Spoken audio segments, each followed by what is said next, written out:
All right, I think we're good to go now. Yes, we All are. right, on brain health. So, as I said, we wanted to bring this to you today for a June webinar, seeing that June month was focused on brain health, and it's a huge topic for us. I mean, brain function is one of the most important things, that we get from our patients. I mean, even ourselves. It's something that we can never get enough information about. Always growing. There's always new research, and we do plan on presenting some new things to you guys tonight. Recent developments in the study in Alzheimer's in terms of treatment. But stay tuned as we get started right now. All right. So this is the breakdown of how tonight's going to run. We want to kind of give you guys a format.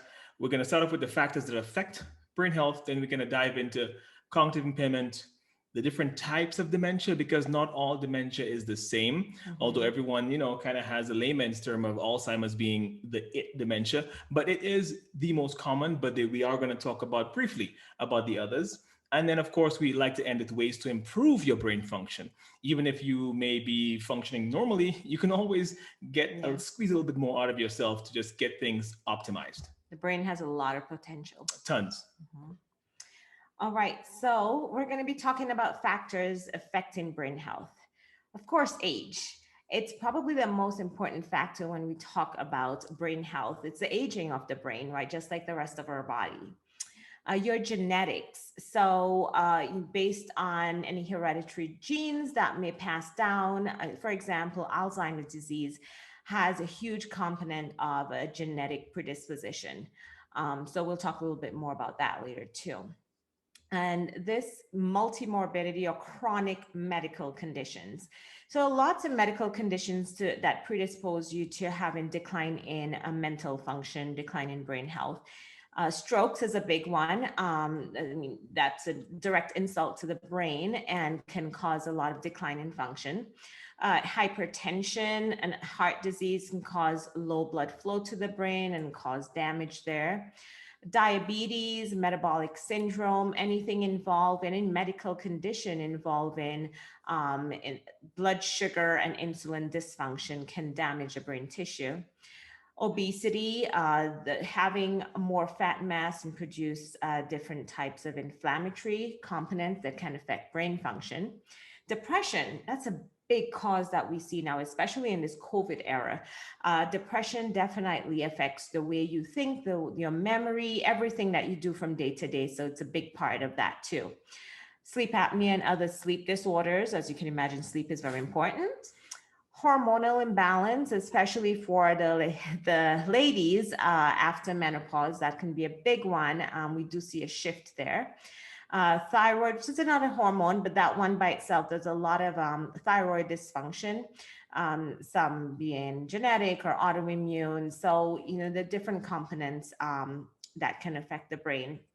And just to continue with this, your lifestyle and activities. I mean, just listing it here: smoking, physical inactivity, Mm-hmm. yes, exercise helps the brain too. Mm-hmm. Social isolation, again, COVID, we've seen a lot of this.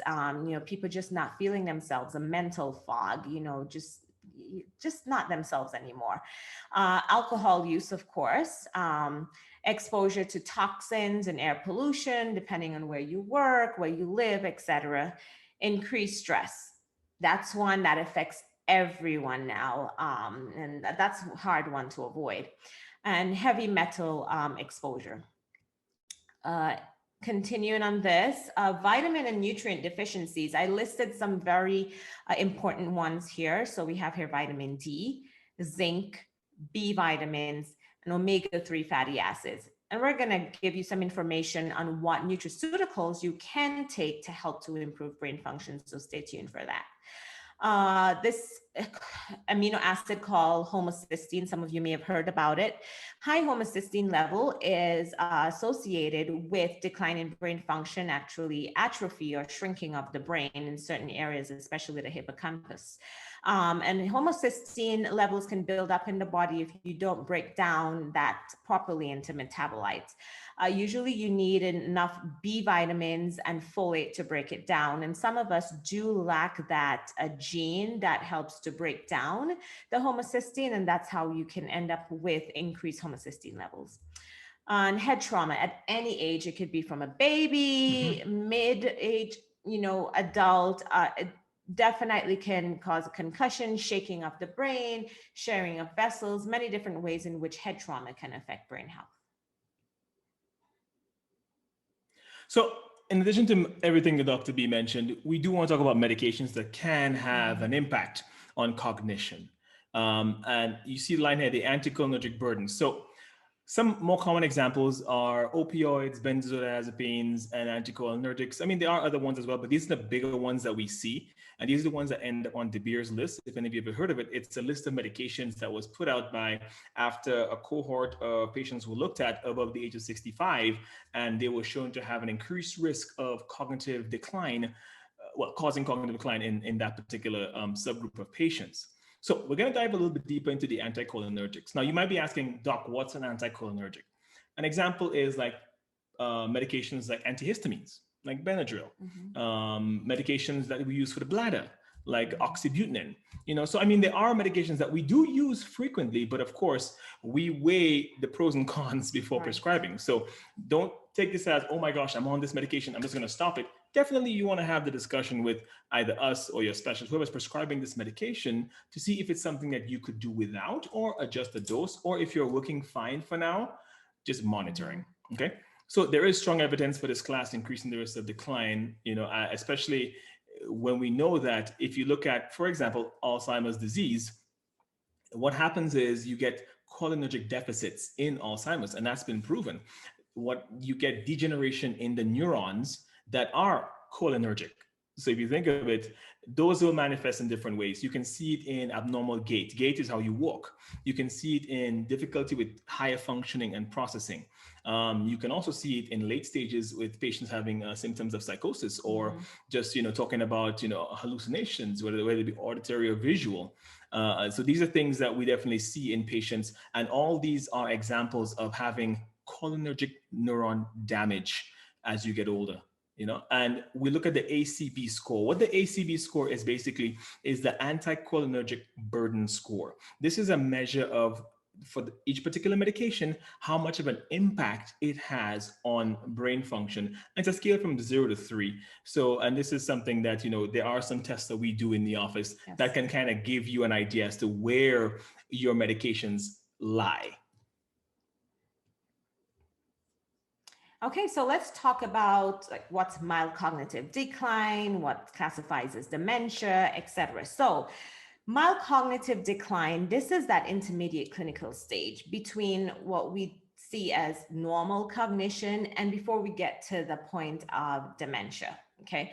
This could easily be a precursor to dementia, but it may be reversible if certain factors that we just spoke about are the causation. So such as medication use, as Dr. Morris said, if it's something that we realize, okay, since starting this medication A, you've been having trouble with concentration or trouble with just feeling brain fog, then we want to stop that, and that can reverse the symptoms that you're having at the time. Depression is a big one. When we treat depression, we see most of the time a massive increase in just cognitive ability and just, getting back to that baseline. And then there's some acute medical conditions like infections, etc. Once treated can reverse that. And some chronic medical conditions too. Let's say if you have poorly controlled diabetes or hypertension, high blood pressure, just getting you on the right medication and getting that control can reverse some changes of the cognitive decline. And we use different screening tools when you come in to see us. And if you have these, if you're concerned about any of this, we do have screening tools such as the MMSE, the Mini Mental State Exam, and the SLUMS, which stands for, I think, is the St. Louis University Mental Status Examination. And they both give us a rate. So it's a scale of 0 to 30. And depending on where you fall, we classify it as mild, moderate, severe. And so we can give you diagnosis of, well, an indication of whether this is just mild cognitive decline or whether we're dealing with something else or whether you're actually pretty normal. And the last bullet point here is the Restore You method. Now, a couple of my patients have gone through this particular battery of tests, and I wanted to briefly bring it up because it actually is a pretty in-depth look at the different testing and parameters that are necessary to see if someone does have or is it at increased risk for cognitive decline, or if they're having some symptoms where we can actually get the blood test done, get the testing, and see exactly what we need to do to help improve quality of life and overall cognition. So, but this is all case by case. So based on the patients and the concerns they bring to me, we kind of risk stratify them and see if this is a good option to do versus just doing the regular mini mental exam or slums test and say, okay, you know what, you're actually normal. This is most likely a benign issue, or like Dr. B said earlier, an acute issue, which we do see. And for example, you do see sometimes acute cognitive issues in people when they have urinary tract infections or even lung infections. Right. So it's always important to kind of take an investigative approach to what's going on. Why is my mom acting like this, or why is my wife or my husband acting like this? And of course, get in touch with us so we can get the proper testing done to see, especially if it's a change from what the norm is. All right, so that word, dementia.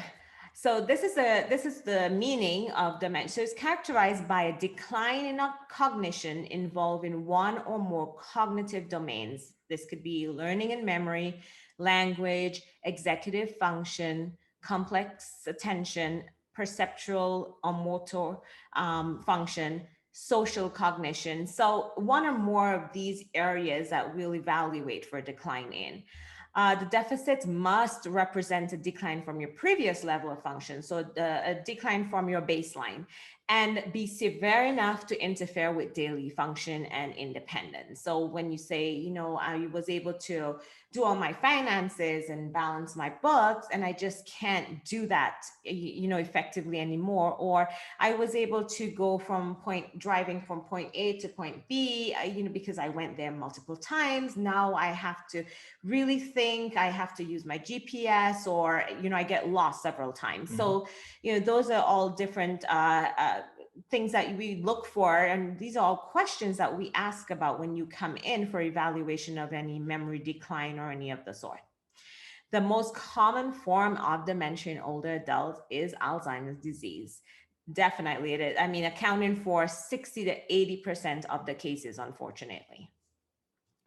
So that being said, let's just look at the different types of dementia. Of course, Alzheimer's disease is a top one. And I just listed, there's so many of types of dementia. Most of them are neurocognitive, but there are other causes of dementia as well. And at the end of this list, there's a category that's called mixed dementia that can be a combination of any of the above two or three. Sometimes, you have someone with multiple conditions contributing to the final diagnosis of dementia.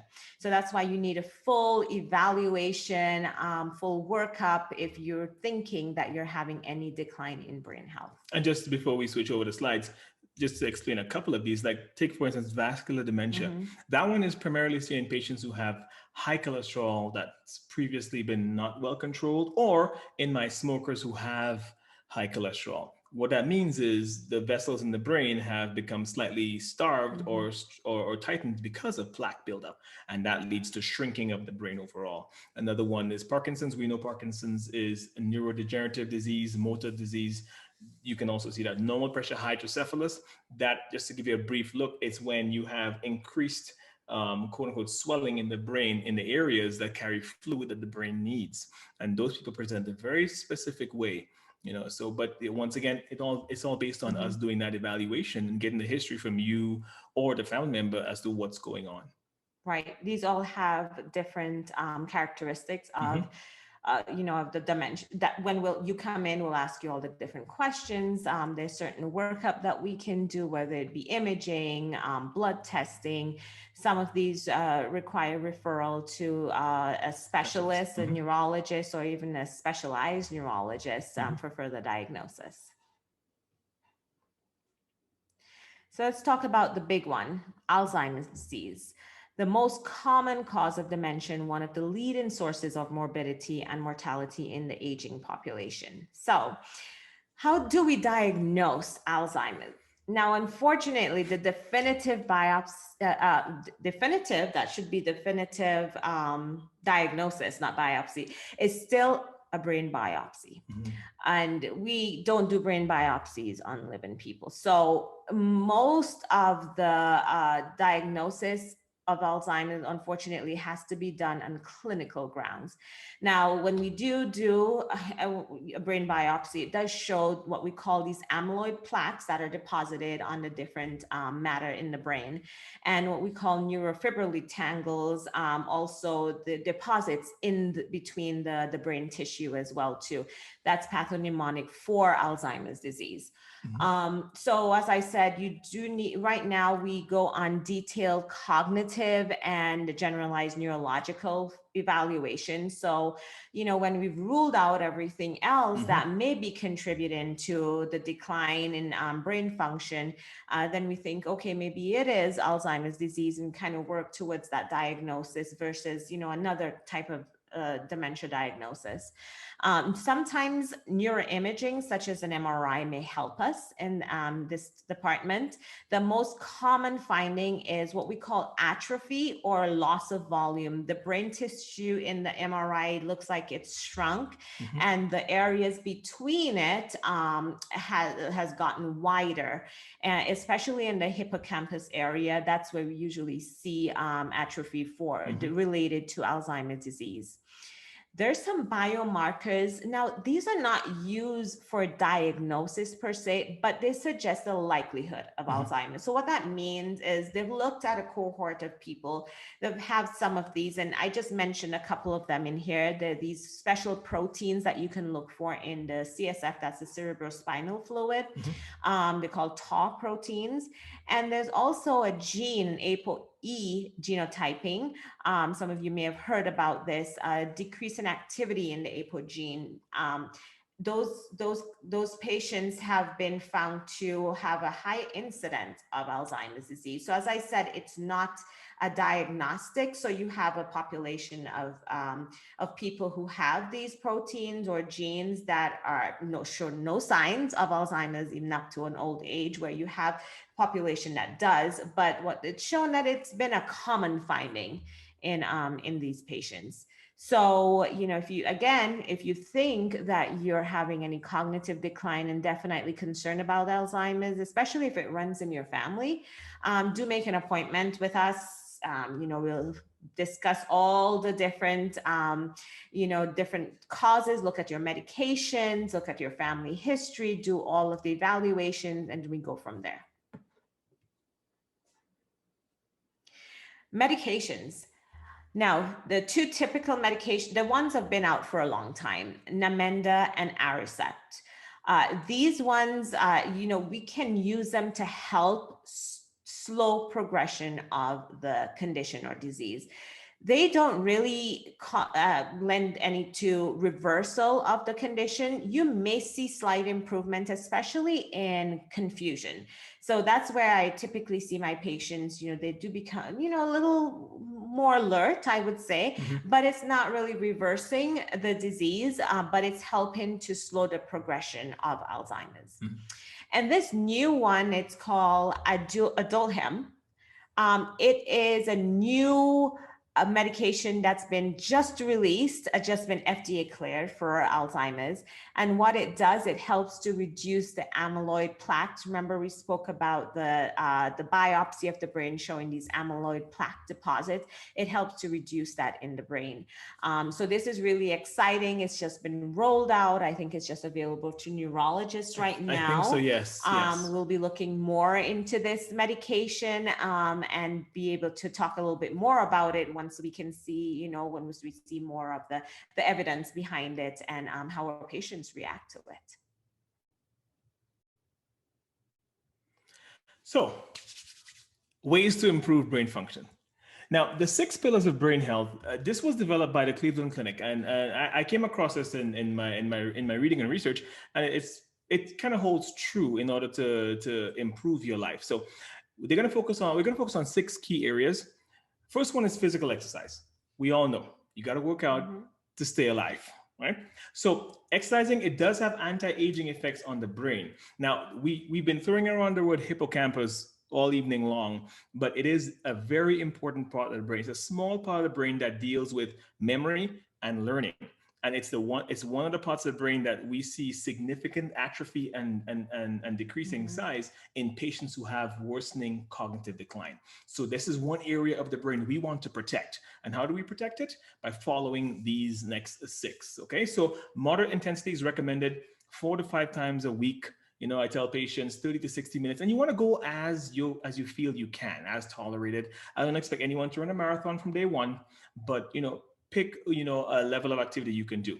And you want to mix cardio with resistance training, building muscle as well, because apart from helping the brain, you want to make sure you have healthy aging, your muscles don't begin to lose, because we all lose muscle mass as we get older. Food and nutrition. Now, I want everyone to look into the MIND diet. It's the Mediterranean DASH diet for neurological disease or neurological decline.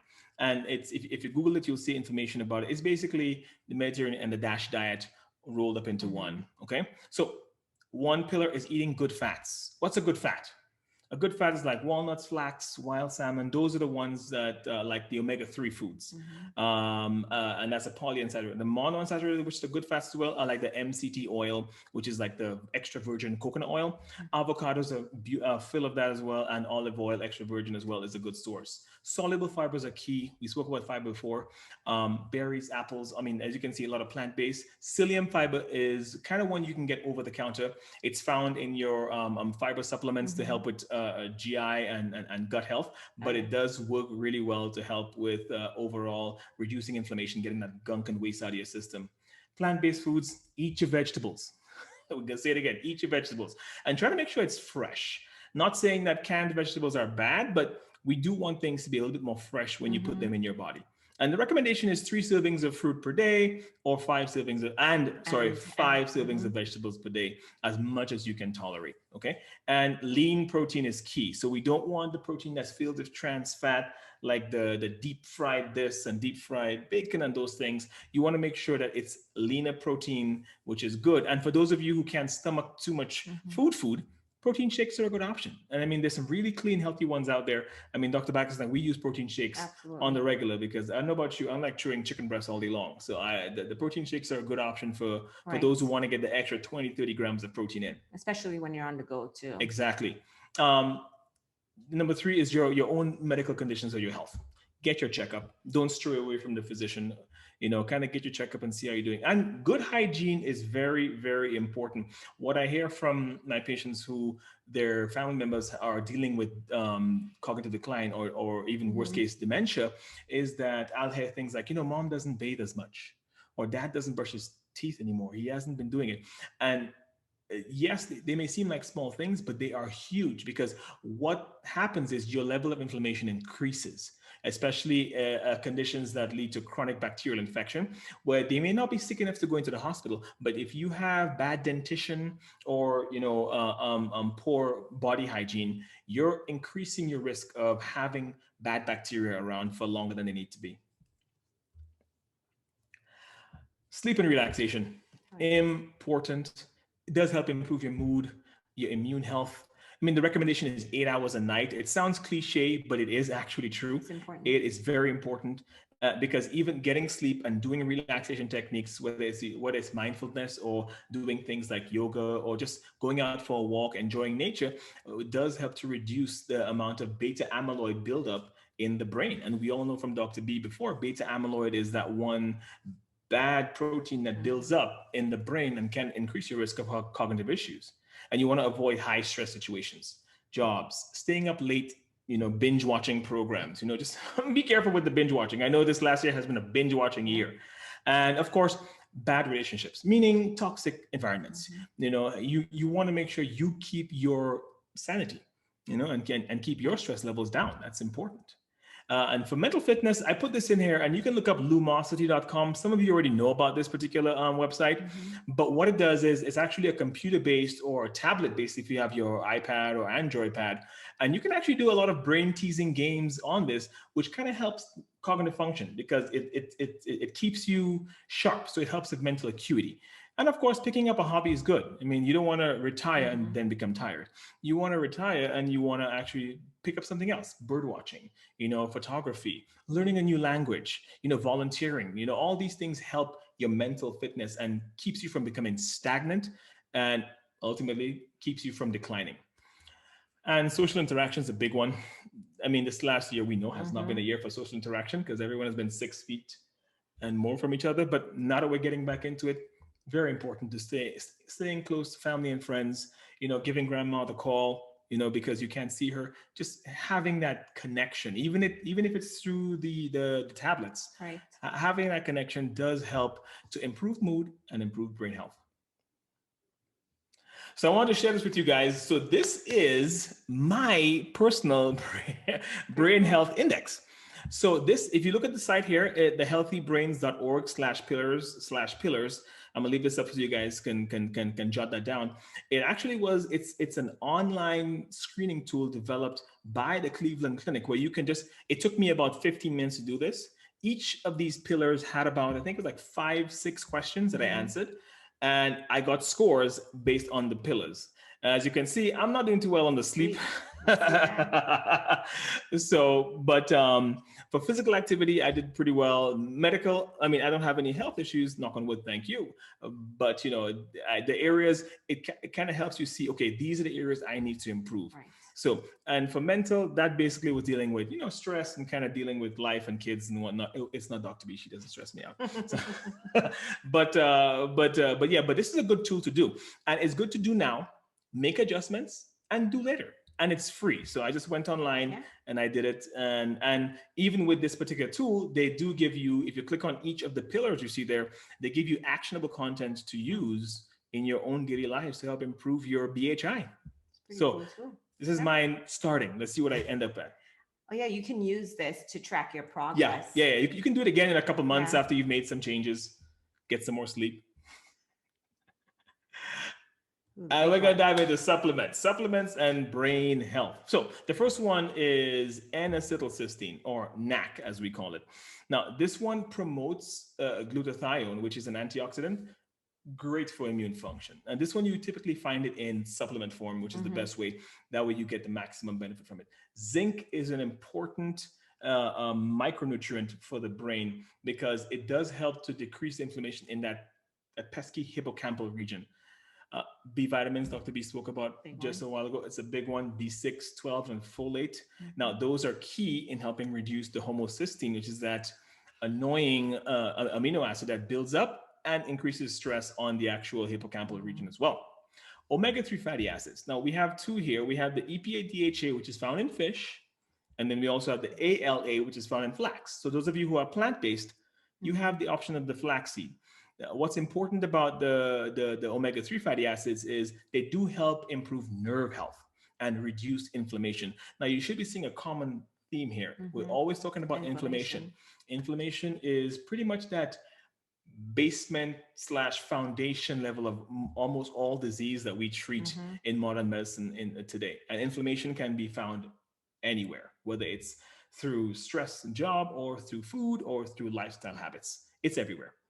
Recommended EPA-DHA ratio for your fatty acid, especially in the fish oil, is a 2-to-1 to 3-to-1 ratio. So that's when you look at your fish oil or your omega-3, look at the back panel and make sure they tell you how much it is. So you may see EPA 600. Just make sure you have at least, DHA is at least half of that.